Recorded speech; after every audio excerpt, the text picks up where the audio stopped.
আপনারা আল্লাহর গোলাম, আপনারা আল্লাহর থেকে মুখ ফিরে নিয়েন না ভাই। আল্লাহর ঘর মসজিদগুলো ফাঁকা, হজর হয়ে গেছে, আমি একা নামাজ পড়ছি, একা আয়োজন দিচ্ছি, কোনো লোক আসে না ভাই। আপনারা আর ঘুমেন না, আল্লাহর রাস্তায় এটা কোনো টিকটক ভিডিও মনে করবেন না। হজরে একা আয়োজন দিচ্ছি, একা নামাজ পড়ছি, একটা লোক আল্লাহর ঘর মসজিদ আসে নাই।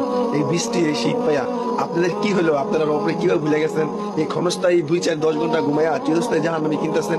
শুধু এটা এই মসজিদের হালত না, বাংলাদেশের বহুত মসজিদ আছে, একজন মুসলিমও যায় না, রেশারেশি কইরা, কাজিয়া কইরা, ঝগড়া কইরা। ভাই, কাজিয়া আপনার আমার লগে থাকতে পারে, ব্যক্তিগত সমস্যা থাকতে পারে, কিন্তু আল্লাহর ঘর মসজিদের তো কোনো সমস্যা নাই। আপনারা কেন নামাজ পড়ো না? আপনারা জানেন, আপনারা না আসার কারণে পুরো মহল্লার উপরে কত আযাব চলবে। আল্লাহর ঘর মসজিদ ফাঁকা, এই সময় তরকারি বাজার গুলা যান, পুরো ভরপুর পাইবেন লোকজন, মাছের বাজারে যান পাইবেন, কিন্তু আল্লাহর ঘর মসজিদ কেন ফাঁকা? ভাই, আপনি যদি নামাজ পড়ে ওই আরবে যেতেন, কাজে যেতেন, আল্লাহ কি আপনাকে সাহায্য করতো না?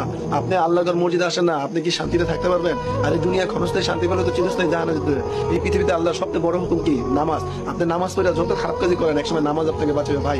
আল্লাহর ঘর মসজিদ গুলো ফাঁকা পড়ে রয়েছে, আপনি কিভাবে ঘুমাইতেছেন ভাই? আল্লাহর দোহাই, আপনারা আসেন ভাই। আপনারা এই কথাগুলা টিকটক ভিডিওর মতো ভাববেন না, এই কথাগুলা এক আল্লাহর গোলাম